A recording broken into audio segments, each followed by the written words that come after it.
Well, welcome everybody to Inspired Conversations podcast show.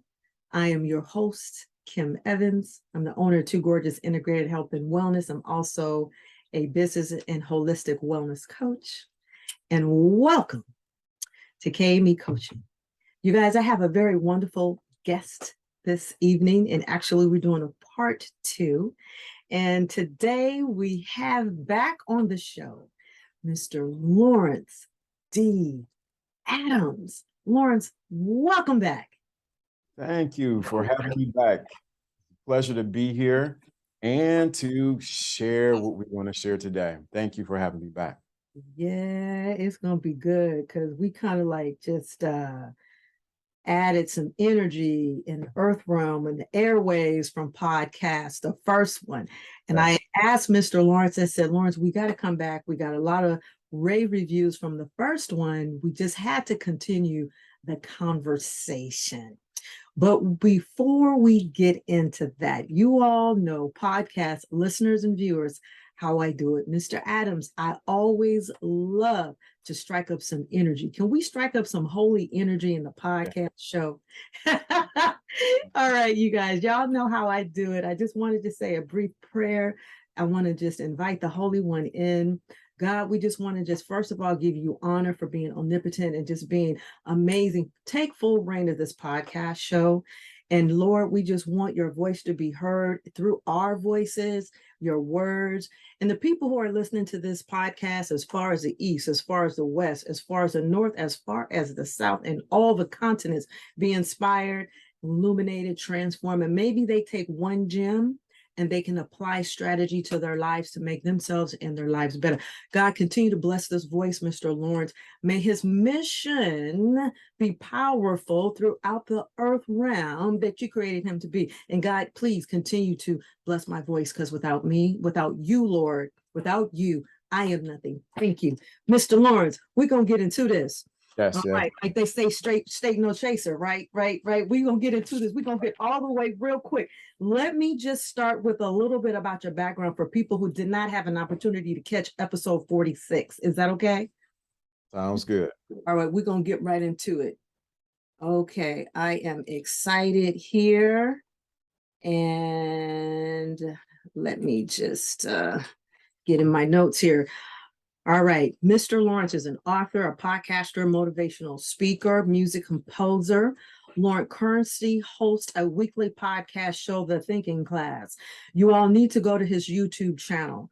His YouTube channel is Lawrence D. Adams. It's his name. Put it in. I want you guys to get probably the last 5 episodes because his YouTube is on fire. And what I love about it is called The Thinking Class. And his motto is where spirituality and the game combines, then you have what we call the thinking class. So that's the name of his podcast show. The podcast helps men in dealing with masculinity, relationships, purpose. He's also known for his uncanny ability to get people to think at a higher level of thought. And that's what with spirituality, what we're supposed to do is to learn how to think bigger and better.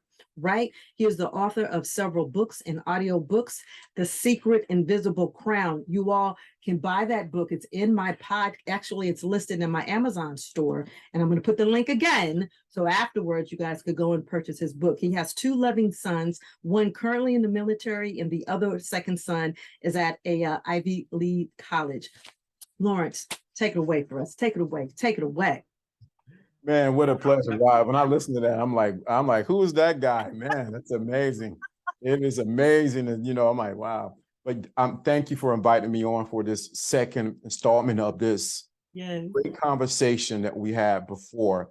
And I think it's going to be amazing what we're going to tiptoe right into and really help a lot of people to expand their thinking and expand who they are. Yes. Well, I'd like to get right into it. I titled this show called The Gift. But before I do that, and we're going to flow this out. But before we get this, I'm going to go back a little bit on episode 46, and I want to start right here. This is what I really loved about what you said. A man looks for peace. And I think when he's selecting a mate, a girlfriend, but more so a mate, a wife, he is selecting someone who can bring him peace. that a man wants a piece of something, a piece of food, his serenity, and a piece of his woman, meaning to be able to have this nurturing environment of peace. Let's start right there. Why is peace so important for a man? I think peace is so important for a man because there he's able to strategize and connect with the infinite, with God. And when he's in peace, it said peace. And then when Jesus was talking, he said, "What? Peace, be still." When there were storms going on, and a lot of times men are looking for that peace so they can quiet the storms around them. So peace is so vitally important for a man because then he can hear the wisdom, he can hear the right words to say. He knows how to maneuver, and also peace causes him to be in a place where his emotions are at peace, even when the storms of his wife or his whoever it is are in the storm of life. He can become her peace or her security. Yes. Yes. So why do you think it is so challenging that women buckle with that? You would think that we would nurture that, we would foster that, because we get somewhere is why we're calling this the gift. Why is that a challenge for a lot of us women? I think the reason why it's a lot of challenges and a lot of challenge for a lot of women, one, they have never been or groomed or placed in an environment that they know to give peace to a man. Yes. So what we're seeing is not the woman per se, it's the mindset of the woman and what environment she's been groomed in to realize if you give this man this peace, Yes. the reward to what you would get from his peace would take you beyond what you can ever think, beyond your imagination. And so what happens is a lot of women have not been taught by their mothers, their sisters, their aunts, even their uncles, or whoever it was to say, if you offer this plate of peace, Yes. what you will receive back will be beyond what you can ask or receive. I mean, believe. I love it. So then from a man perspective, then how does a woman do that if they've never been taught? How can a woman do that if they have not seen that in an environment? And how can a woman do that if they didn't learn it from their fathers? Great question. I think what happens is you cannot give something that you are not. Say it, Lawrence. Say it one more time. Yes. You cannot give anything that you are not. So the woman outside of the man must become peace inside of her. She must become peace. When she realized that she has the gift of peace inside of her, she's able to give and is given back to her good measure, pressed down, shaken together, and running over. When she's able to become peace. It's something when a woman walks in the room and she's in her full peace or her full femininity. Yes. Everything around the room begins to adjust to her what? Peace or her femininity. So a lot of times the reason why a lot of women have not walked in it because they have not realized that they can walk in peace also. Oh, that's good. Oh man, it's about to get hot up in here. This is real good. But until women, ourselves, we women, and don't be hating. This is just a different perspective. This is all about a different perspective so that we can elevate our thinking. It isn't about no hurt mail, anything, no bad comments, y'all.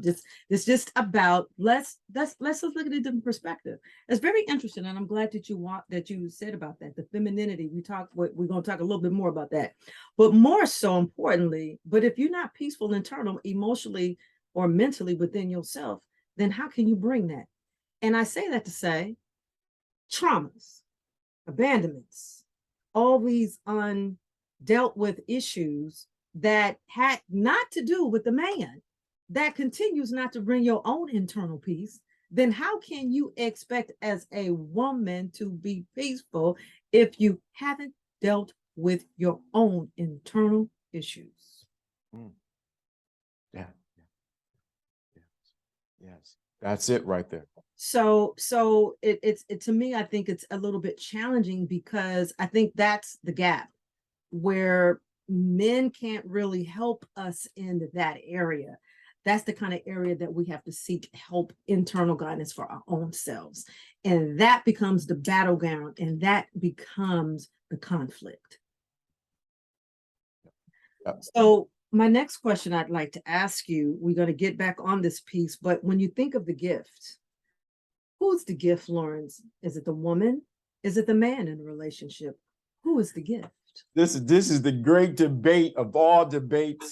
Let me give a little story behind it. Please do. Bring it on. Go ahead on. Go ahead. You got the flow. Let me give a little story behind. So when my sons were younger, when we talk about gift, we think of the prize. So when my sons were, when my sons were younger, I took them to Dunkin' Donuts and I said, hey, you know, guys, I want to tell you that you are the prize. They said, oh, Daddy, we are the prize. Yes. And my oldest son said, well, Dad, I'm the prize. What happened if she say she's the prize? I said, well, you know what, son? That's a good question. I didn't think about that, but you're still the prize. So in essence, this is what happens. When we think about the gift or the prize, once you realize there is, in essence, no gender to it, it's about when you become a gift is supposed to be what? To be given. Mm. And what happens is we're in the culture where people are on the receiving and they never experience the true gift that the other person has to give them. So if I'm looking in a relationship, what you gonna get me, instead of looking what I can give, vice versa, if she's looking what you gonna get me, instead of what I'm gonna give, we miss out on the gift that we bring together. Yes. So it becomes not a competition who is the greatest. It's about who can bring the gift. And my gift is not the same gift that a woman has. Yes. Speak a little bit more about that. That is excellent. Your gift is not the same as a woman's gift. We both actually operate in relationship differently. And we're not talking about roles, but yeah, we both operate differently. Speak more on that. So what happens is we think that the gift that I have, that the other person's supposed to give the same gift that I have. Yes. And so what happens is we don't celebrate it. Yes. So when I realize that the gift that you have is different from my gift, what happens is I can celebrate the difference of it because it adds to my gift and I add to your gift. Mm-hmm. And so in this culture of trying to confuse everything, we forget that the woman has a strategic gift that she brings to a man. Right. And vice versa, the man has a strategic gift that he brings to the woman that you can't just get anywhere. Yeah. That she can't just give anywhere. And once you realize the gift that is there, you can celebrate her for the gift that she brings. You can celebrate him for the gifts that she brings. So it's important that we really, really digest that yes, we can say the prize or the gift, but when you realize, when you come together, we what do we do? This is a gift. Kim and I communicating. I'm on her platform, and her gift is to ask the questions. I'm now pouring my gift back to answer the question. Now it becomes like a dance. Fluid and dynamic. Yes. Right. Yes. Because now we both show up in our both power. You know, we're both powerful in our own right. And I think oftentimes men tend to forget that. Women, we tend to forget that too. From a woman's perspective, we forget it because sometimes we don't know our self-worth. That's an issue. Coming to the plate in a relationship or in a marriage, and now it's a negative because you don't know your self-worth. Men who don't know their self-worth or their value might look at a woman differently, you know, in her insufficiency. But what we need to remember, if insufficiency, that's where he's sufficient. In his insufficiency, that's where you should be sufficient. And that goes back and forth. And that's a part of the gift, would you say? Yes, it is part of the gift. Yes. Wow. So a woman or women would look at this and say, well, men are givers and women are receivers. Okay, that may be true. Men, you know, part of is the giver, and women are the receivers, the nurturers, the fosterers. However, in that, we're still both the gift. we're still supposed to bring out the best in the other person. You're supposed to bring out the best in me. Why does that become an interference?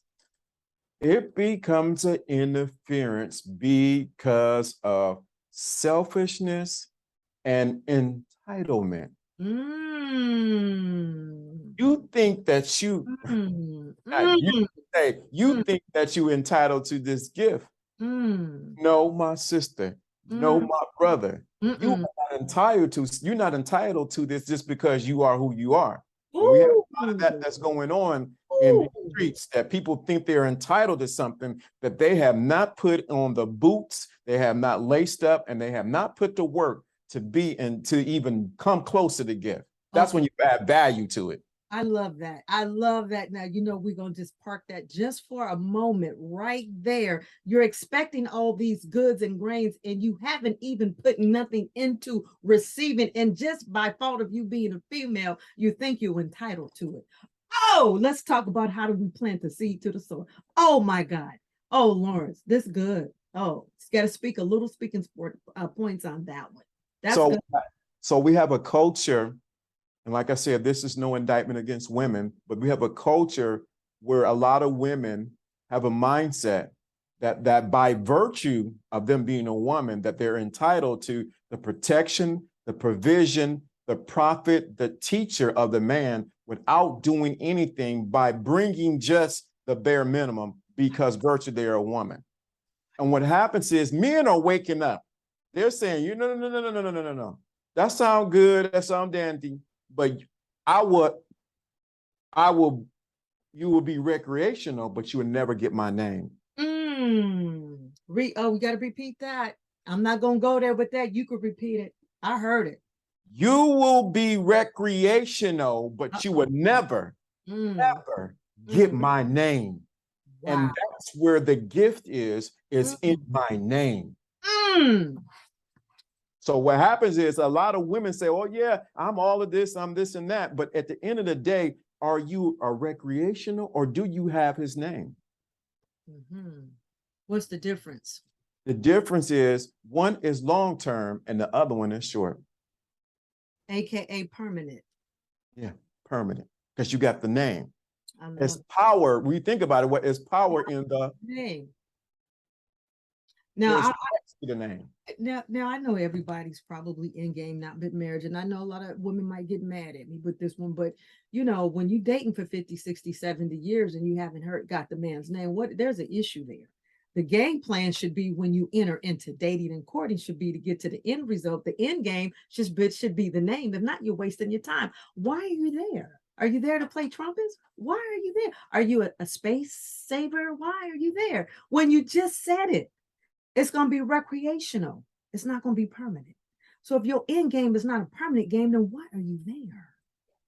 Okay. That was just a side note. That was just a side note, but we got to go back to this entitlement, ladies, that I want us both to win.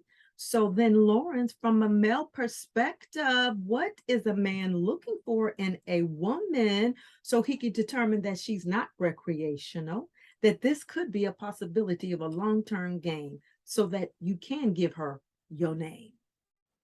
Well, let me keep it 1,010%. Every man, Yes. whether we want to admit it or not, I see you breathing deep in that one. Let me take it in. Let me take Right. it Every man, whether from the cloth, he's a bishop to whatever who he is. in. He is by nature a sexual creature. Yes. So he definitely wants that. But when a man wakes up and realizes what he wants from a woman is a woman who is cooperative, submissive, feminine, regal. I can go on for all. And he's looking for not his completion, but he's not looking for someone who can complete him. Mm-hmm. He's looking for someone who can say, hey, I see your mission. Let me get along and make it and actually take it in the oven and bake it and make it and feed 1,000 people. I love it. Oh, you think of You think of Coretta Scott King. She took the mission of Martin and what? Right. After he died and what? Got a statue up for him. Yeah. That's powerful. Mm-hmm. But a lot of times, a lot of men don't see the power of the woman that he has in front of him, and he squanders it on recreational and not pouring into the woman that can carry his name. Wow. Wow. Wow. Oh, wow. I can unpack that various ways. Let me see where I want to start with that. Oh my God. I think when you said that men don't recognize the power within a woman, a couple of things there. Number one, woman, you need to recognize our own self-value and our own self-worth. So when that man comes along that he is not recognizing the power within you, you have one or two choices. One, you can walk. Two, you can get a different option. But to sit there to receive that, if that man is not pouring back into you or kind of looking into you or the greatness that you are in, then how can you reflect back to him who he is? Right, Lawrence? Correct. So my question to you is, wow, this is really good. Before man seeks a woman, and if he doesn't recognize the power within that woman, then how does he begin to check himself to go back into the internal? Because we all know that we all have self-internal work. So let's talk about that self-internal work, because that goes both ways. A woman needs to do her self-internal work, and a man needs to do his self-internal work. Then how do you know when you need to reflect back and say, wait a minute, let me pause. Let me do some more work in this. Let me till some more sorrow within myself. When a man begins to go and retrospect and look at his life and say, you know what? Outside of the woman, I must have a mission or a purpose. There's no need to bring a woman into your life if you have no mission or purpose for her to come into. No woman wants to be involved with a man who is a parked car who ain't going at least down the street. Yes. So first, the man must have his purpose and his destiny, what he needs to do. Yes. Then he'll say, you know what? I need a help mate. Yes. I can't do this by myself. Yes. Not that he's inadequate, but he realizes he needs some things that he's unable to do. There's some doors that she can go in that I would never be able to go in. And once he realized that, he realized that what I need is an asset and not a liability. So he begins to say, what do I need to change in me? I first must become a what? Asset to her. I must become a what? Protector. I must become a what? Provider. I must become her priest. I must become her prophet. I must become her teacher. And I think what happened is, I said this earlier today, I must become her healer. Okay. And I know a lot of women are probably holding their breath when you say that word. Let's expound that just a tad bit, her healer. And how do you mean that? What happens is, like in the story we were saying earlier, when Jesus was in the bottom of the boat and a storm, he told the disciples go over to the next city, and the storm arose. He came up and said, peace, be still. What happens is, when you understand the makeup of a woman and her emotions, a lot of what a man can do is speak peace to the storms of her emotions, of her mind, or what's going on. He can heal areas through his masculinity that no one else can touch, with his words, with his actions, so that she's healed in the area where she may have been bruised at, say from childhood, or say from a broken relationship. So he becomes her healer. And I think a lot of times men haven't stepped in becoming. Now, let me say this, let me be very clear this. This ain't talking about you going around just healing every woman, brothers. Yeah. We're talking about that particular one. Because in the relationships, there's ups and downs and curves and ebbs and flows. So you got to know how the man needs to come and be healer to.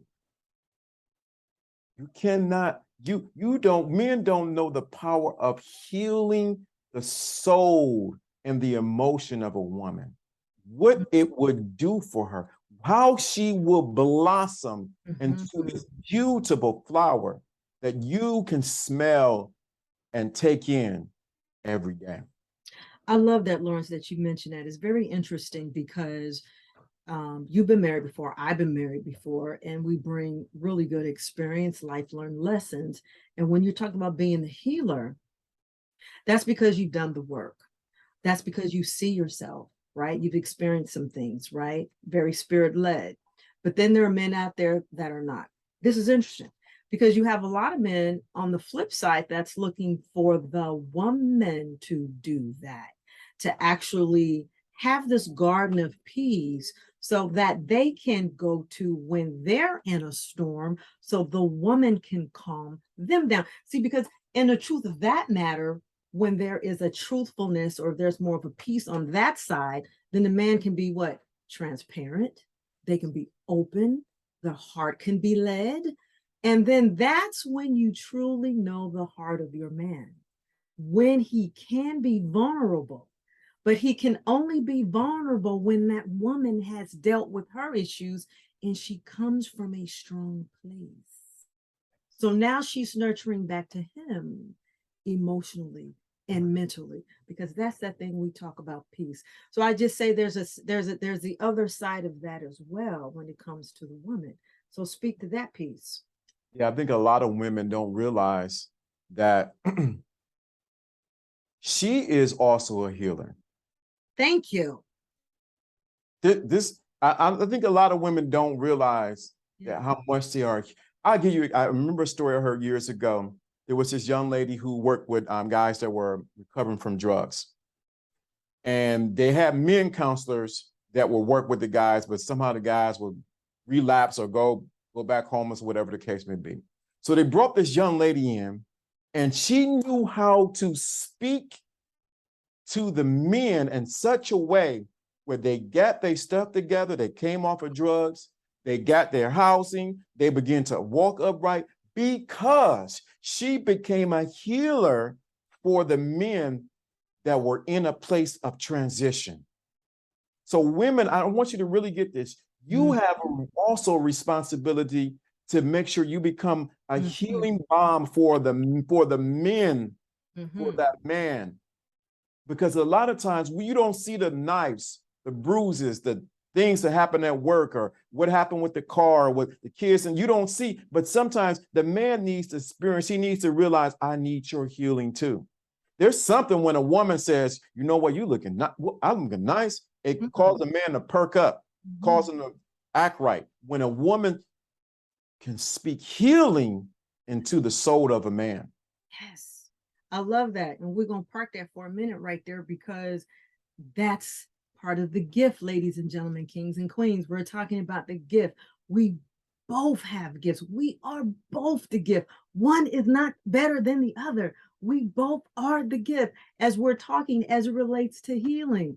A man needs his woman, his queen, to speak into his vision, into his mission, into his inadequacies, into his sufficiencies. A man needs his queen to speak into his vision, into his mission, into his inadequacies, into his sufficiencies. And I think once we understand that, see, Lawrence, that's power. That's kingdom power. That power comes from among high. Because the man is looking for that in his woman to do that. There's no better place than pillow talk when a man can have pillow talk with his queen. There's so much transformation of energy that's given at pillow talk. When a man has that conversation with his queen. Let's talk about that. Right.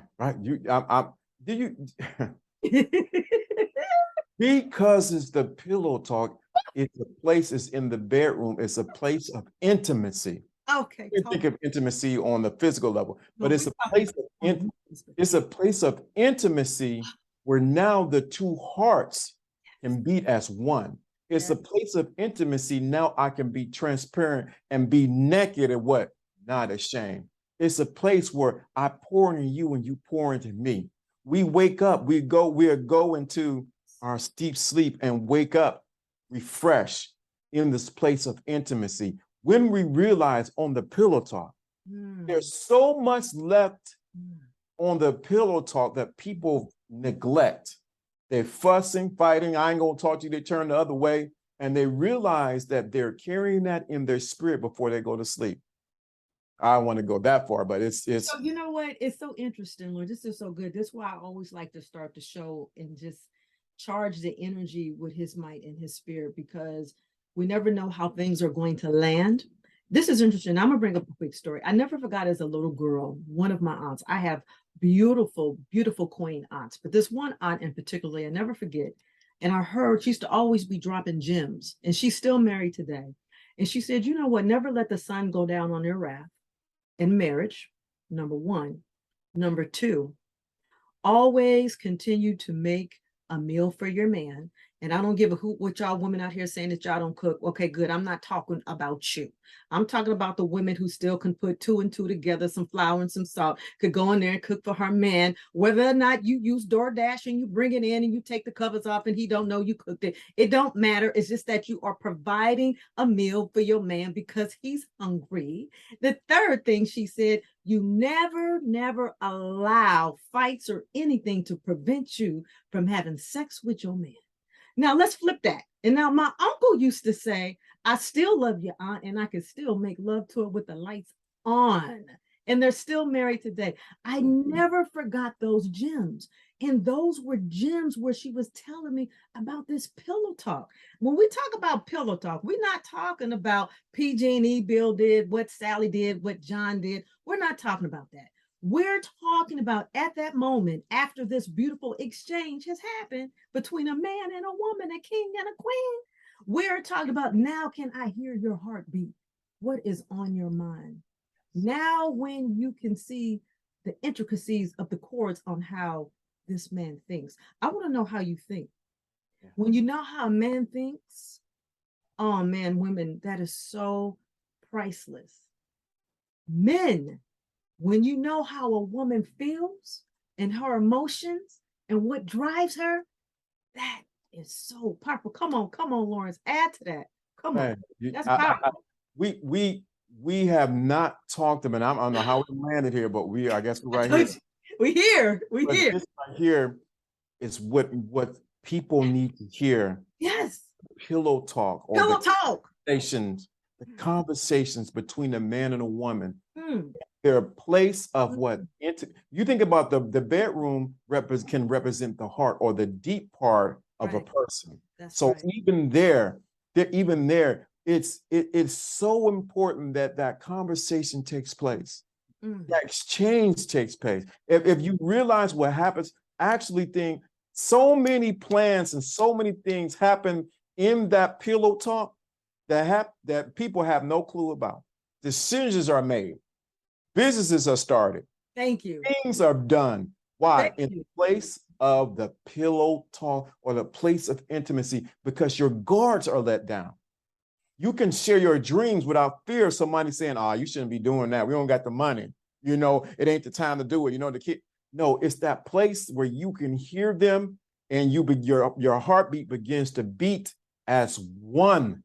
One. And I'm realizing when I'm talking about this, a lot of people's hearts are not aligned because they never had their heart. They never had pillow talk. That's right. That's right. I love it.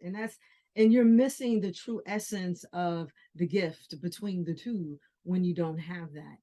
So I want to also just add this piece to it too, ladies, and then chime in anytime too, Lawrence, is that when you're really trying to ask the advice of your king, of your beloved, one way to do it during pillow talk.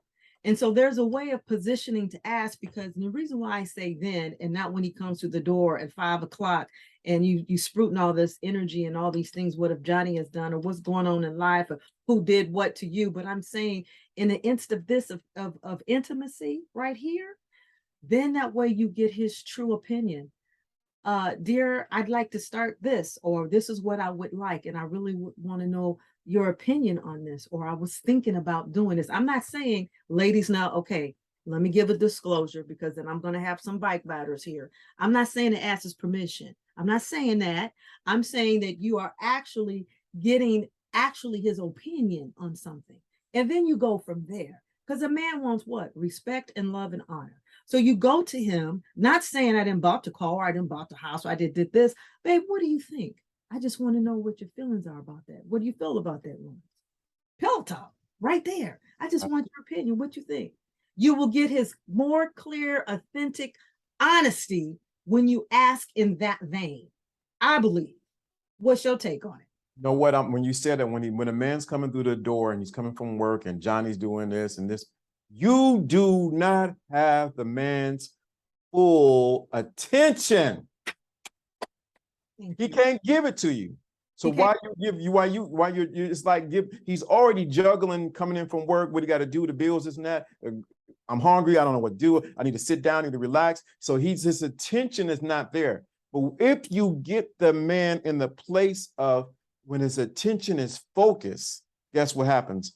Power has to show up and things begin to happen. A lot of times ladies do it the wrong way, but you gave the right way. They got to get the man where his attention is focused. That's when he becomes dangerous, not a dangerous in a bad way, but dangerous in completing whatever you're giving his attention to. Like a lion. The way to tame a lion is what? You take a three-legged stool and you put it in front of the lion so that his attention is diverted and you can tame him. So if you coming in while you're walking through the door and say, hey, do this and this and that, this going on, and the kid jumped out the bed and broke his arm, and his attention is not there and he can't be focused. But when a lion is in the wild and he wants something, he set his intention and his focus and he gets it. So women, you got to learn, hint, hint, how to get your man's attention so that his focus can get what the family needs. I love that you say that you have to, it's about timing, but I'm going to also add this in a non-confrontational way. Yes. It's a non-confrontational way. And sometimes we as women, and I have done it in the past, ladies, I'm not perfect, non-confrontational. When we are in a non-confrontational stature, we can get so much more of what we're wanting. Yes, yes, and yes. It's because we're already fighting so much outside of the world. So we come into the house or come into our place so that we can get peace. But when we got confrontation here, we put our war clothes back on, and you may get the same war that we've been dealing with in the house. It's amazing. Pillow talk is just, and I'm going to say it might not necessarily just be pillow talk, but that's one of the greatest places. I know a friend of mine who used to share with me his parents, their pillow talk, they would go outside and they would sit in the car. See, back in the day, depending upon where you come from, where your upbringing, you might have had a lot of kids in the house, or maybe you had other relatives that were in the house. Because I know certain cultures, have a lot of different family, and you might not have that time to do that. So what I'm saying is that your pillow talk could also be in the car, just taking a drive. And that's that same place where intimacy meets itself with the two of you is in the car as you're taking a drive. What would you say about that, Lawrence? I think you have to be creative in this day and age. Shut your phone off. Yes. Take your phone, put it up. Yes. And find creative ways where you can get that pillow talk. If it is just a walk, I go walking all the time. So for me to go walking, that's where you get pillow talk. We can talk. I can share. I'm in nature. I can think. I'm focused. I'm relaxed. Perfect place. That's you got to find out. And that's when you learn this is good right here. You have to learn where's the good place for you and whoever you with, where they can get into the mode of the pillow talk. Oh, that is really good. This is why my aunt always told me, don't let sun go down on your wrath. Continue to fix your man a meal, even when you don't feel like it. Because she knew positioning. What she was trying to tell me those things is, Kim, know your positioning. Even when you're mad, know your positioning. Wow, Joyce, that is really good. Finding spaces and places. And Yeah. it's the same. It's the same. Whatever that is that you find, it's the same. It's that same place where you meet. Yeah. God meets us at a place wherever you put your altar to, that's where he's going to meet you at. That is that place of refuge. Wow, this is good. Yes. Now, oh my God, it's always good with you, Lawrence. Oh my goodness. Okay, so we're gonna for those of you who are coming on, we're talking about the gift. Replay the tape. It's very exciting. We're not gonna make this too long, but I wanted to also go back to what you were saying. The pillow talk is having our hearts be right. If our hearts is not right, I just want to just leave a gem. I always like to leave a strategy. Well, before I leave mine, I'm going to ask you the question. How do you make your heart right before you go in front of your mate when you know your heart's not right? How do you make it right? So the only way you can make anything right is to be honest. Just simple. You know what? I, you I don't people would be acting like they don't know. You know when you are not right and things are not you. Oh, I didn't know it's like that. You know, go and be honest. Sometimes if you do not know, mate or whoever you with becomes a mirror to let you know you ain't right. Yes. So you got to realize one of the things a man can do is you need to take that time and say, okay, let me look at this. Let me look. Where in me do I need to make the adjustment? And then be honest with myself. I said this in one of my books. It says, be honest with yourself first, because everything else is just an illusion. Honest with yourself, because everything else is just an illusion. And when you're honest with yourself, the illusion of everything else begins to change. Perception of life begin to change when you're honest about who you are. Okay. And I think I'm talking to the men, a lot of you men have not been honest about where you at. And what you do is you blame instead of saying, it's me. Yeah. I love that. I love that. Now we're going to bring this to a close. I love that, Lawrence. It's me. So here it is. It's about being realigned with yourself and being authentic. Check it, men and women. Because guess what? When you are authentic, you are consistent. But you can't be authentic if your heart is not right. And so, and Lawrence, what you're saying is, hey, just admit where you're wrong. That's where pillow talk can be really good, because you can't admit some of those faults. And your baby be like, oh, okay, I forgive you. It's good. It's good. But you are giving that space to yourself to examine yourself. So let's talk about real quickly as we end, keeping yourself in alignment with yourself so that you can walk in honesty and integrity. How do you do that, Lawrence? So you asked as an individual inside of in the context as a couple? Yes. Okay. Yes. So in the context as a couple, what happens is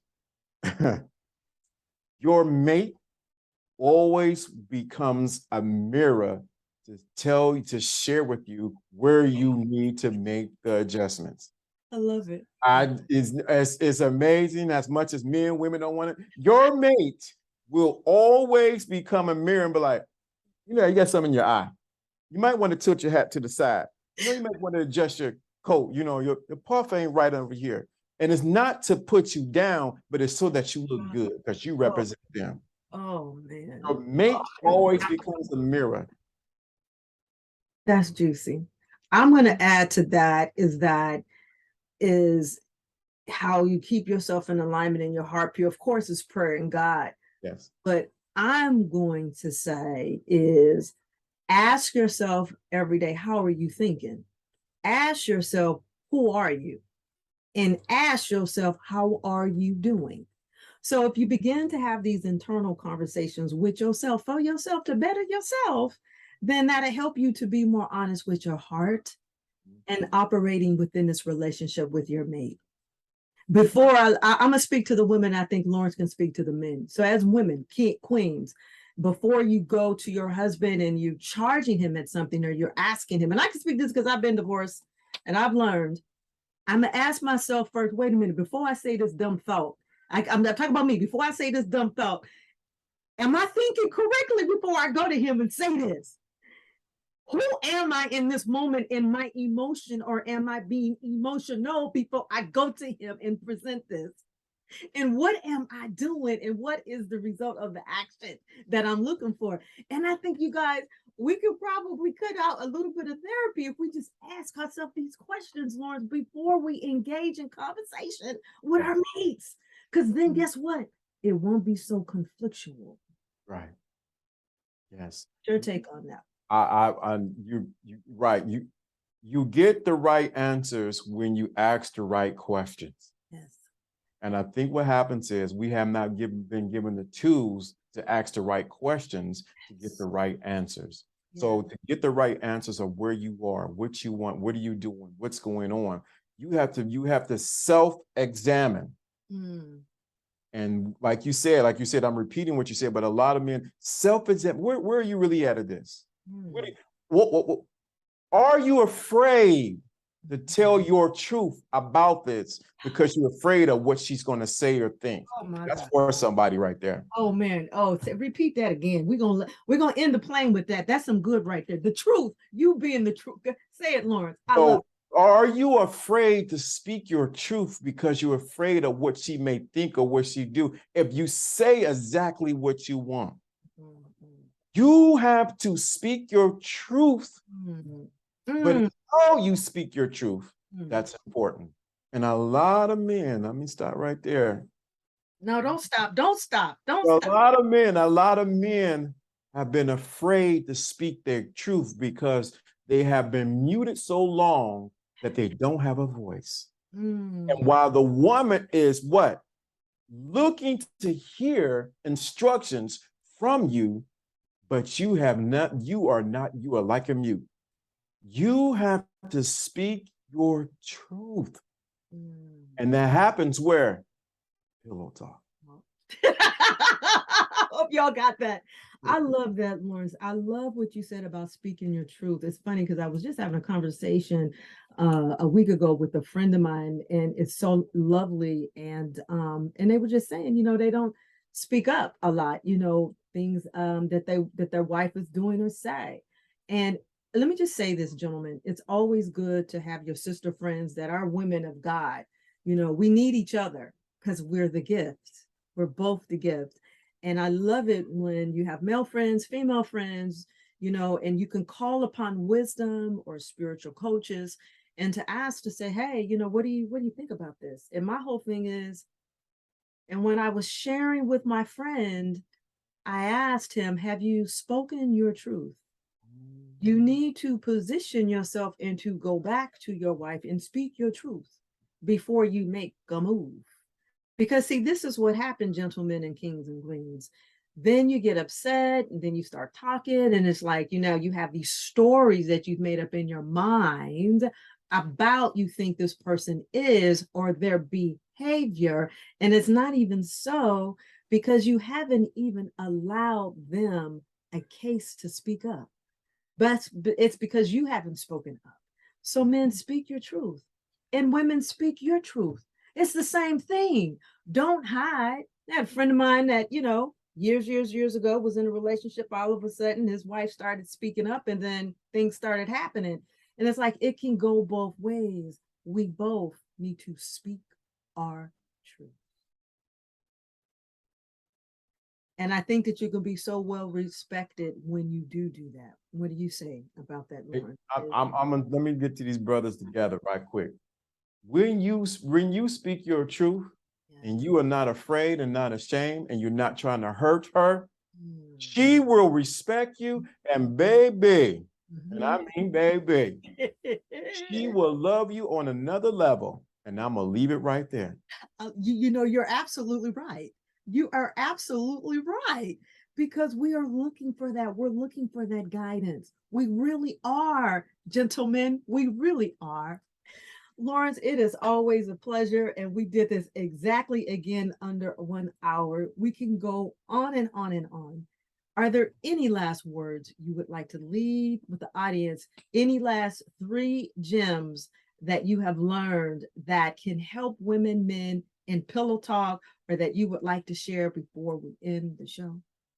One of the biggest things that you can do in this whole conversation, and we sort of been right there in it right there, speak and live in your truth. Be honest with yourself first, because everything else is just an illusion. When you're honest with who you are, then you begin to attract people who are honest with you and who can honestly accept you. Mm, And that's where you want to be. mm, Many times we have fake people because we have been fake ourselves. So, with that being said, be honest with yourself first. mm. I love it. And I'll just add, be authentic, because authenticity is consistent. Thank you, everyone, for listening. Thank you, Lawrence, again for being an amazing guest on my show. And how can people follow you? Would you like to leave your information again? Yes. You can find me on all social media platforms. You can find me on YouTube, Instagram, TikTok, Twitter, Lawrence D. Adams. All social media platforms, Lawrence D. Adams. That's Facebook, YouTube, Instagram, TikTok, Twitter. I'm all on all those social media platforms. If you need to get in touch with me, go to Instagram and hit the link in the bio, and it has a way to get directly in contact with me, and we can have a conversation. Thank you so much for having me on. It's always a pleasure. Great conversation, great revelation that comes out. I appreciate it so much. Well, we're still looking for you to come to the Bay Area in Oh 20. yeah, I got to come to the Bay. You got to come to the Bay. Yeah. Definitely look out for Lawrence D. Adams. He is coming to the Bay, even if he has to come out to be a guest at my retreat that I'm having in the Napa Valley. Lawrence, I'm having my retreat in the Napa Valley for women, and I might end the last day with women and men actually and fly you out to that, because it is going to be amazing. That would be amazing. That would be amazing to do that. So you guys, I'm Kim Evans. I'm the owner of Too Gorgeous. For those of you who would like to have a discovery call with me, that's how you can reach out to me. My information will be in the show notes. And always, you guys, keep it beautiful, keep it healthy, and always love yourself. Thank you so much for Inspired Conversations. And this is Kim Evans. Thank you again, Lawrence.